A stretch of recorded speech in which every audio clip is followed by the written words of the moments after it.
മുകേഷ് ഏട്ടന് പല ആളുകളുടെ ശബ്ദം അനുകരിക്കാറുണ്ട് അല്ലേ? അത് രാഷ്ട്രീയത്തിലുള്ളതാകട്ടെ അത്തരത്തിലുള്ള വരട്ടുള്ള വില പേശലൊന്നും എന്റെ അടുക്കൽ വേണ്ട. പിണറായി അല്ല, ആളുകളെ നിരന്തരമായിട്ട് എന്റർടൈൻമെന്റ് ചെയ്യിക്കുക എന്നുള്ള ഒരു ചാനലാണല്ലോ നമ്മുടെ വേൾഡ് ടോക്കിംഗ് പോയിന്റ് എന്ന് പറയുന്നത്. അത്തരത്തിലുള്ള ഈ ചാനല് കണ്ടുകൊണ്ടിരിക്കുന്ന പ്രിയപ്പെട്ട നമ്മുടെ ജനങ്ങൾക്ക് എല്ലാവിധ ആശംസകളും. നന്നായിട്ടുണ്ട്. പിന്നെ വേറെ ആരുടെയൊക്കെ ശബ്ദം അനുകരിക്കാൻ പറ്റും? വേറെ നമ്മളെ റൺവേ എന്നുള്ള ചിത്രത്തിൽ വളരെ മനോഹരമായിട്ട് വില്ലൻ കഥാപാത്രം ചെയ്ത കലാശാല ബാബു സാറിലെ മൺമറഞ്ഞു പോയ അദ്ദേഹത്തിൻ്റെ ശബ്ദം ശ്രമിക്കാം. അവനുണ്ടല്ലോ ആ പരമശിവം, അവനതാ ശ്രീചക്രയിൽ സുഖമായിട്ട് കഴിയുന്നു. ചുമ്മാതെ കാശണ്ടി വാങ്ങിച്ച നന്ദിയെങ്കിലും കാണിക്കണോ? ആടിസാക്ക് ഇത് ഞാനാണോ ചിന്നാടം പറക്കി. നന്നായിട്ടുണ്ട്. വേറെ ആരുടെയൊക്കെ? വേറെ നമ്മളെ വിനായകന്റെ ശബ്ദം അതൊരു ഇന്റർവ്യൂ വൈസാണ്. ഓക്കെ. ഞാനോ വണ്ടിന്നിറങ്ങിയ ഉടനെ ഒരുത്തൻ എന്നോട് പറയാം ഇങ്ങനെ കാണിക്കാൻ. അച്ഛപ്പിക്കുന്ന ആക്ഷൻ ഞാൻ കൊടുക്കൂലേ? അച്ഛപ്പിക്കുന്ന ആക്ഷൻ ഞാൻ കൊടുക്കും. ഞാൻ ഡാൻസ് ചെയ്യുന്നുണ്ടെങ്കിൽ അത് കാണാൻ ജനത്തിൻ്റെ ഇഷ്ടം, അല്ലാതെ നിങ്ങൾ പറയുന്നുള്ള കോപ്രായം കാണിക്കാനല്ല. എന്താണ് മീറ്റോ? നിങ്ങൾ പറ, എന്താണ് മീറ്റോ? പാട്ട് പാടാൻ പറ്റും? നാടൻ പാട്ടായിക്കോട്ടെ, ഏത് പാട്ടായാലും പ്രശ്നമില്ല, നമ്മുടെ പ്രേക്ഷകർക്ക് വേണ്ടിയിട്ട്. ഇപ്പോൾ നാടൻ പാട്ട് എന്ന് പറയുമ്പോൾ ഇപ്പോൾ നമുക്ക് വളരെ എത്രയും പെട്ടെന്ന് ഒരിക്കലും മറക്കാൻ പറ്റാത്ത ഒരാളാണ് നമ്മളെ മൺമറഞ്ഞു പോയ പ്രിയപ്പെട്ട കലാകാരൻ മണിച്ചേട്ടൻ. തീർച്ചയായിട്ടും ഒരു ദിവസം പോലും മണിച്ചേട്ടൻ്റെ ഒരു പാട്ട് കേൾക്കാതെ നമ്മൾ ദിവസം ഇന്ന് വരെ കടന്നു. പിന്നെ അതേപോലെ ഒരുപാട് പേര് പറഞ്ഞാൽ തീരാത്ത അത്തരത്തിലുള്ള ഒരുപാട് കലാകാരന്മാരുണ്ട്. തീർച്ചയായിട്ടും. അപ്പോൾ അവരെല്ലാം പാടിയൊരു 4 വരി ഞാനിവിടെ പാടിയാലേ ഇതിൽ കാണുന്ന ആൾക്കാർ എൻ്റെ വീട്ടിലേക്ക് ഓട്ടർഷാക്കിയിട്ട് വന്നിട്ട് തല്ലിയിട്ട് പോകും. അപ്പോൾ അതുകൊണ്ട് ഞാൻ പാടാം, ഞാൻ എഴുതിയിട്ട് ഞാൻ തന്നെ കിണുട്ടെ ഒരു 4 വരി. അതാകുമ്പോൾ എന്നോടല്ല ചോദിക്കണ്ടു. അതെ. അപ്പൊ അതൊന്ന് പ്രേക്ഷകർക്ക് വേണ്ടിട്ട് പാടോ? അതൊരു മീൻകാരിനെ കുറിച്ചുള്ള പാട്ടാണ്. 4 വരി ഞാൻ പാടാം. തക്കാളി കവിളുള്ള മീൻകാരി പെണ്ണേ, ചാമ്പയ്ക്ക ചുണ്ടുള്ള നാണക്കാരി പെണ്ണേ, കൊട്ടേല് മീനിന്ന് എന്താടി പെണ്ണേ, അയിലമത്തിച്ചാള ഉണ്ടോടി പെണ്ണേ, തക്കാളി കവിളുള്ള മീൻകാരി പെണ്ണേ, ചാമ്പയ്ക്ക ചുണ്ടുള്ള നാണക്കാരി പെണ്ണേ, കൊട്ടേല് മീനിന്ന് എന്താടി പെണ്ണേ, അയിലമത്തിച്ചാള ഉണ്ടോടി പെണ്ണേ, കവിളത്ത് മറുകുള്ള മീൻകാരി പെണ്ണേ, കവിളത്ത് മുത്തമൊന്ന് തന്നോട്ടെ പെണ്ണേ. വളരെ നന്നായിട്ടുണ്ട്. Thank you. ഏതൊരു കലാകാരൻ്റെയും ആഗ്രഹം എന്ന് പറയുന്നത് ഒന്ന് ടി വി പരിപാടിയിലൂടെ വന്ന് ജനങ്ങളുടെ ഇടയിൽ ശ്രദ്ധിക്കപ്പെട്ട് സിനിമയിലെത്തുക എന്നുള്ളതാണ്. അപ്പോൾ ഞാൻ ഡയറക്റ്റ് പെട്ടെന്ന് പോയി ഒരു പ്രോഗ്രാമിൽ എനിക്ക് കിട്ടി സെലക്ഷൻ ആയതൊന്നുമല്ല. ഒരുപാട് വർഷത്തെ ആയി ഇതിൻ്റെ പുറകിൽ ഇങ്ങനെ അലയാൻ തുടങ്ങിയിട്ട്. അതായത് കുറച്ച് മിമിക്രി ചെയ്യാനുള്ള കഴിവുണ്ട്, അതേപോലെ ചെറിയ രീതിയിൽ എഴുതാനുള്ള കഴിവുണ്ട്. അങ്ങനെ പല ഓഡീഷൻസും അറ്റൻഡ് ചെയ്തു.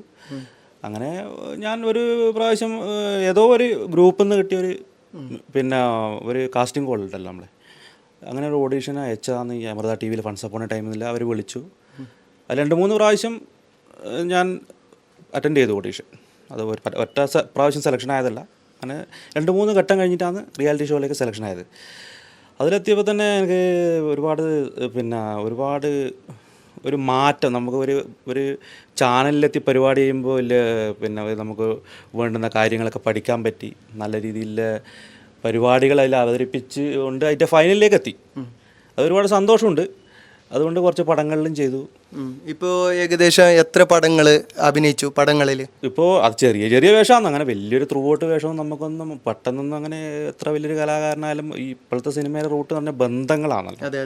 അപ്പോൾ നമുക്ക് കഴിവിൻ്റെ അടിസ്ഥാനത്തിലല്ല എങ്കിലും പല ആൾക്കാരെ ഒരു പരിചയത്തിൻ്റെ പേരിലും ചെറിയ ചെറിയ വേഷങ്ങളിൽ കുറച്ച് ചെയ്തിട്ടുണ്ട്. ഒരു 5ഓളം പടങ്ങൾ ചെയ്തിട്ടുണ്ട്. ഏതൊക്കെ സിനിമയിൽ അഭിനയിച്ചിട്ടുണ്ട്? ഇതിപ്പോൾ എനിക്ക് ഏറ്റവും വലിയൊരു ഭാഗ്യം കിട്ടിയത് നമ്മളെ അനശ്വരനായ പ്രിയപ്പെട്ട സിദ്ദിഖ് സാറ് അദ്ദേഹത്തിന് ഈ ഒരു അവസരത്തിൽ മരണപ്പെട്ടു ആദരാഞ്ജലി അർപ്പിക്കുന്നു. അപ്പോൾ അദ്ദേഹത്തിൻ്റെ പിന്നെ അണിയിച്ചൊരുക്കിയ പൊറോട്ട നാടകം എന്നുള്ള ചിത്രത്തിൽ അതിൽ ചെറിയൊരു വേഷം ചെയ്തു.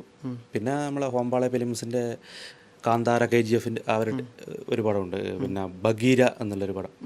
അതിൽ ത്രൂ ഔട്ട് പോലീസ് ക്യാരക്ടർ ചെയ്തു.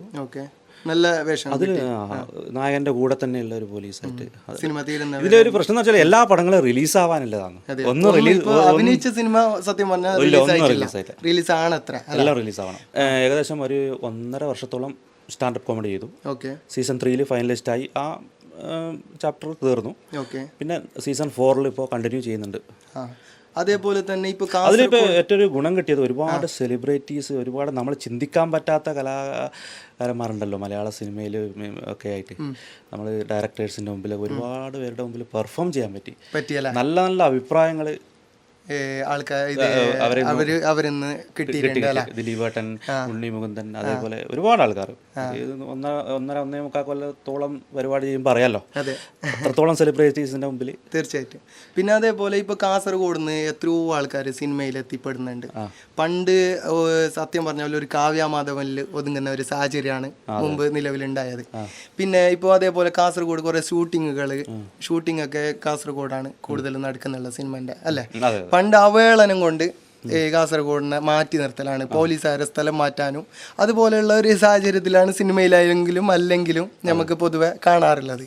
അപ്പോൾ ഈ സാഹചര്യങ്ങളെക്കുറിച്ച് അതുപോലെ ഇപ്പോൾ ഉള്ള ഈ കുറേ കലാകാരന്മാർ ഇന്നും കാസർഗോഡുണ്ട്. എത്രയോ അത് ഇപ്പം തന്നെ സിനിമയിലത്തെ ആൾക്കാർ പറയാറുണ്ട്, എത്രയോ കലാകാരന്മാർ ഇന്ന് കാസർഗോഡ് ജില്ലയിൽ ഇപ്പോൾ നിലവിലുണ്ട്. പക്ഷെ അവർ എത്തിപ്പെടുന്നില്ല. ഇങ്ങനെയൊക്കെ ഷൂട്ടിങ് കാര്യങ്ങളൊക്കെ ഉണ്ടാകുമ്പോൾ അവരിങ്ങനെ നല്ല സിനിമയിൽ എത്തിപ്പെടുന്നുണ്ട്.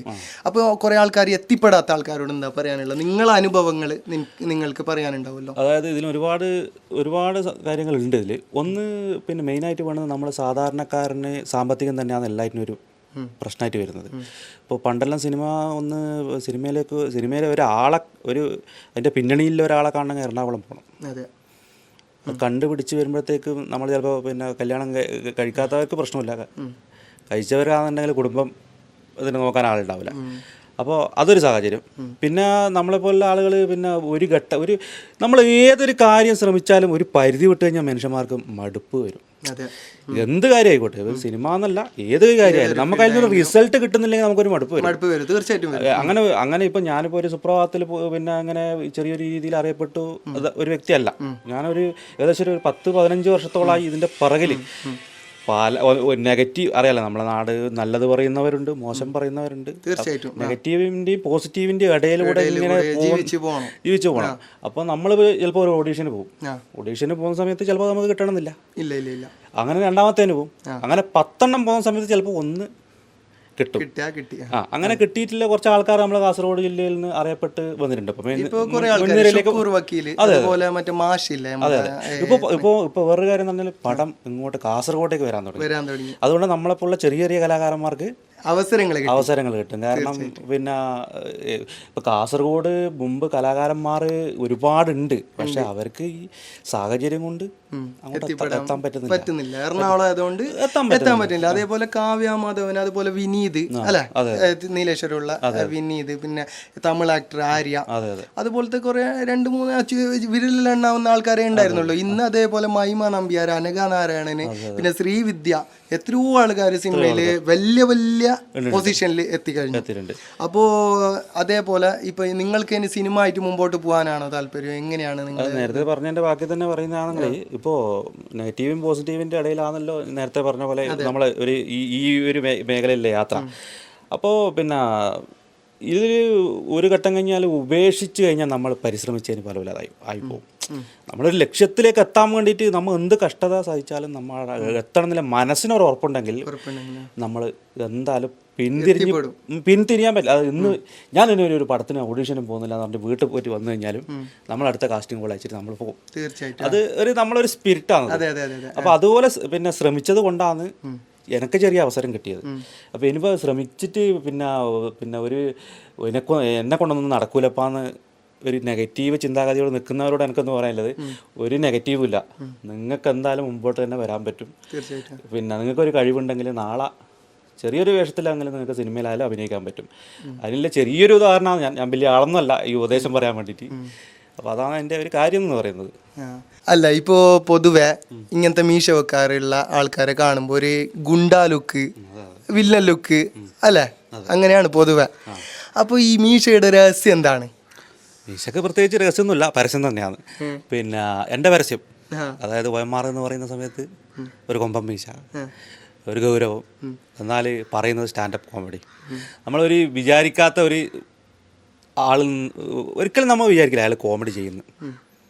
അയാളിൽ നിന്ന് നമുക്ക് കോമഡി എന്തെങ്കിലും ചെയ്യാൻ പറ്റുന്നുണ്ടെങ്കിൽ ആസ്വദിക്കാൻ ഒരുപാട് ആൾക്കാരുണ്ടാവും എന്നാണ് ഞാൻ വിശ്വസിക്കുന്നത്. ഗൗരവം പഠിച്ചിട്ട് പിന്നെ വേറൊരു കാര്യമുണ്ടല്ലേ, ഇതിപ്പോൾ നമുക്ക് ഏത് സദസ്സിൽ എവിടെ പോയി കഴിഞ്ഞാലും ഒരു ബഹുമാനം. അപ്പം മീശയും വെച്ചിട്ട് പോകുമ്പോൾ ഒന്നിക്കൽ വിചാരിക്കും പോലീസ് എന്ന്, അല്ലെങ്കിൽ വിചാരിക്കും ഇയാളെന്തോ രാഷ്ട്രീയക്കാരനാണെന്ന്, അല്ലെങ്കിൽ വിചാരിക്കും വല്ല എന്തോ ജന്മിയോ അവൻ്റെ വലിയ അങ്ങനെ വിചാരിക്കും. ആവശ്യമില്ലാത്തൊരു ബഹുമാനം കിട്ടും. തീർച്ചയായിട്ടും അത് നമ്മൾ അർഹതയില്ലാത്ത ബഹുമാനമാണ്. പക്ഷേ ഈ മീശയിൽ അങ്ങനത്തെ കുറേ രഹസ്യങ്ങളുണ്ട്. അപ്പോൾ ഈ സ്റ്റാൻഡപ്പ് കോമഡിയിൽ ഞാൻ വന്നിട്ടാകുമ്പോൾ എല്ലാവരും പെട്ടെന്ന് ഇയാളല്ല സ്റ്റാൻഡപ്പ്, ലാൽ ജോസ് സാറ് ഒരു ഗ്രാൻഡ് ഫിനാലയിൽ പറഞ്ഞു ഇയാളെ മീശയും ഇയാളെ വയറും കാണുന്ന സമയത്ത് ഞാൻ ഒരിക്കലും പ്രതീക്ഷിച്ചില്ല ഇയാൾ ഇത്ര നന്നായിട്ട് പെർഫോം ചെയ്യുന്നു. അതൊരു നമ്മൾക്ക് ഒരു ഏറ്റവും വലിയൊരു അവാർഡാണ്. അപ്പം മീശേനെ ഞാൻ ഒരിക്കലും ഇപ്പോൾ കലാമേഖലയിൽ ഇപ്പോൾ അഭിനയിച്ച സിനിമകളിലെല്ലാം ഞാൻ ഈ മീശ എല്ലാം ഫൺസ് അപ്പോൺ എ ടൈമിലായാലും നിങ്ങൾ നോക്കിയാൽ അറിയാം ഈ മീശയുണ്ട്. ഈ സത്യം പറഞ്ഞാൽ ഇതിന് പിന്നെ ഒരു വേറെ വശമില്ല. ഈ മീശ പിരിച്ചു വെച്ചതിന് ശേഷമാണ് എന്തോ ദൈവത്തിന്റെ അനുഗ്രഹം കൊണ്ടോ അറിയില്ല, എനിക്ക് വളരെ നല്ല റീച്ച് കിട്ടിയത് സോഷ്യൽ മീഡിയയിൽ, സിനിമയിലെത്തി. എല്ലാം ഈ മീശന്റെ പ്രത്യേകത ആയിരിക്കും. സ്റ്റാൻഡപ്പിന്റെ ഒരു പീസും കൂടി ചെയ്യാം. സ്റ്റാൻഡപ്പിന്റെ ഒരു ചെറിയ പീസ് ചെയ്യാം. ഏത് ചെയ്യുന്ന സ്റ്റാൻഡപ്പ് മാതിരിയല്ല, ചെറിയ സംഭവം പറയാം. ചെറിയ പീസേ കൗണ്ടറുള്ളൂ. പക്ഷെ അത് എനിക്ക് പറയാനുള്ളത്, ഇപ്പോൾ നമുക്ക് ഇപ്പോൾ ഒരുപാട് സംഭവങ്ങൾ ചെയ്തു, അറിയപ്പെട്ടു, ജനങ്ങൾ അറിയപ്പെട്ടു. പക്ഷേ എൻ്റെ വീട് ഇതുപോലത്തെ ഒരു പാറ പ്രദേശത്താണ്. കുടിവെള്ളത്തിന് ഭയങ്കര ബുദ്ധിമുട്ടാണ്. അപ്പോൾ പരിപാടികളിലും കാണുന്ന എന്നെ പഠിപ്പിച്ച മാഷുണ്ട്. അപ്പം മാഷ് ഒക്കെ അറിയാം എനിക്ക് വെള്ളത്തിന് ബുദ്ധിമുട്ടുണ്ടെന്ന്. ഒരു ദിവസം മാഷ് വീട്ടിലേക്ക് വന്നു, ഇടാ മുകേഷ്, പിന്നെ പരിപാടികളിലും കാണുന്നുണ്ട്, കുടിവെള്ളത്തിന് നമുക്ക് എന്തെങ്കിലും സംവിധാനം ആക്കാം. എന്നിട്ട് എന്താക്കിയാൽ മൂപ്പരെ പിന്നെ വലിയ ഒരു കുളമുണ്ട്, അവിടെ തന്നെ പാറപ്പുറത്ത് കൂടി പൈപ്പ് സ്രാണ്ടി കയറിയിട്ട് എൻ്റെ വീട്ടിലേക്ക് ഇട്ട് വന്നു. പക്ഷേ അവിടെ വീട് കുറച്ച് അകലെ ആയതുകൊണ്ട് എൻ്റെ വീട്ടിൽ നിന്ന് കണക്ഷൻ എടുത്തിട്ടാണ് മോട്ടോർ വർക്ക് ചെയ്യുന്നത്. ഒരു പ്ലംബിങ്ങിൻ്റെ വർക്കെല്ലാം വീട്ടിൽ ചെയ്തു തന്നു. പിന്നെ ഒരു ബാരൽ വലിയ ടാങ്ക് മേടിച്ചു തന്നു, എല്ലാം മേടിച്ചു തന്നു. അപ്പോൾ നമ്മൾ വീട്ടിൽ നിന്ന് ഓണാക്കിയാൽ വീട്ടിലേക്ക് വെള്ളം എത്തും. അത് വലിയൊരു ഉപകാരം ചെയ്തത്. പക്ഷേ എനിക്കൊന്നേ ചോദിക്കാനല്ലോ, ഇപ്പോൾ അയാൾ ഇൻ്റർവ്യൂ കാണുന്നുണ്ടെങ്കിൽ ഏകദേശം മാഷക്ക് ഒരു 1.25 ലക്ഷം രൂപ ചിലവായിട്ടുണ്ടാവില്ലേ അത് ചെയ്യാൻ വേണ്ടി. എനിക്കൊന്നേ മാഷ ഞങ്ങളോട് ചോദിക്കാനല്ലോ, ഇത്രയും പൈസ ചിലവാക്കിയിട്ട് നിങ്ങൾ ഇത് ആക്കി 1.25 ലക്ഷം രൂപ, ഈ കറണ്ട് ബില്ല് ആരടക്കല്? ഈ കറണ്ട് ബില്ല് ആരടക്കും? ഈ കള്ളം മാഷ അടക്കും. അത് ഞാനിവിടെ നാടൻ പണി എടുത്ത് ജീവിക്കുന്നത്, എനിക്ക് ഇത്ര ഉപദ്രവം ആക്കാൻ പാടില്ല. അത്ര എനിക്ക് പറയാനല്ലോ നിങ്ങളോട്. അപ്പോൾ മുകേഷ് ഏട്ടന് കുറേ സമയം നമ്മുടെ കൂടെ ഇപ്പോൾ ചിലവഴിച്ചു. 1000 നന്ദി അറിയിക്കുന്നു. Thank you. എനിക്കും ഒരുപാട് നന്ദി നിങ്ങളോടും പറയാനുണ്ട്, പ്രേക്ഷകരോടും പറയാനുണ്ട്. വേൾഡ് ടോക്കിംഗ് പോയിൻ്റ് എന്നുള്ള ഈ ഒരു ചാനലിനോടും പ്രത്യേകിച്ച് ഒരുപാട് നന്ദിയുണ്ട്. കാരണം നമ്മളെ കാസർഗോഡ് ജില്ലയെ സംബന്ധിച്ചിടത്തോളം ഒരുപാട് കലാകാരന്മാരുണ്ട്, ഒരുപാട് കലാകാരന്മാർ ഉന്നതിയിലെത്തിയിട്ടുണ്ട്. എന്നെപ്പോലുള്ള ചെറിയ ചെറിയ കലാകാരന്മാർ ഇങ്ങനെ വന്നുകൊണ്ടിരിക്കുന്നുണ്ട്. അപ്പോൾ നമ്മളെ നാട്ടുകാർ തന്ന പ്രോത്സാഹനം തന്നെയാണ് ഈ ഒരു ചെറിയ നിലയിലെങ്കിലും എനിക്ക് എത്താൻ വേണ്ടി സാധിച്ചത്. അപ്പോൾ എന്തായാലും ഒരുപാട് സന്തോഷം. എൻ്റെ പ്രോഗ്രാം കണ്ട് ഇഷ്ടപ്പെട്ട് ഞാൻ യൂട്യൂബിൽ കയറിയിട്ടും എൻ്റെ പ്രോഗ്രാമുകൾ കാണണം, എന്നെ സപ്പോർട്ട് ചെയ്യണം. എന്തെങ്കിലും ചെറിയ ചെറിയ പരിപാടികളുണ്ടെങ്കിൽ ഒന്ന് വിളിച്ചിട്ട് ഹെൽപ്പ് ചെയ്യണം. അപ്പോൾ ഒരുപാട് സന്തോഷം. സിനിമയിലൊക്കെ നല്ല നല്ല വലിയ വലിയ പദവികളിലൊക്കെ എത്തട്ടെ എന്ന് പ്രാർത്ഥിക്കുന്നു. പിന്നെ അതേപോലെ ഇപ്പോൾ ഏതെങ്കിലും ഒരു എന്താ പറയണ്ടേ, ഇപ്പോൾ ലാസ്റ്റായിട്ട് ഇപ്പോൾ പ്രേക്ഷകരോട് നമ്മുടെ ഇപ്പോൾ വെയിൻഡപ്പ് ആക്കാൻ സമയമായില്ലേ, അപ്പോൾ മുകേഷ് ഏട്ടന് എന്തെങ്കിലും ഒരു കവിതയോ അല്ലെങ്കിൽ അങ്ങനെ എന്തെങ്കിലും ലാസ്റ്റായിട്ട് ഇപ്പോൾ ഈ വൈൻഡപ്പ് ആക്കേണ്ട സമയമായി, അപ്പോൾ അതുകൊണ്ട് എന്തെങ്കിലും ചെയ്യാൻ പറ്റുമോ? കവിത അതുപോലെയുള്ള കാര്യങ്ങളോ ഗാനമോ? തീർച്ചയായിട്ടും നമുക്ക് എല്ലാ കാര്യത്തിനോടും ഒരു പ്രണയം വേണം അല്ലേ. ഇപ്പോൾ ആണും പെണ്ണും തമ്മിൽ പ്രണയിക്കുന്നതല്ല, നമ്മൾ ചെയ്യുന്ന എല്ലാ കാര്യങ്ങളോടും നമുക്ക് പ്രണയം വേണം. പ്രണയത്തിനെ കുറിച്ച് 4 പേര്. പറയുവാനാകാത്ത പ്രണയം എൻ്റെ, പറയാൻ കഴിയാത്ത പ്രണയം, നീറും മനസ്സിലീ പ്രണയം നീ തന്നെയാണെൻ്റെ പ്രണയം.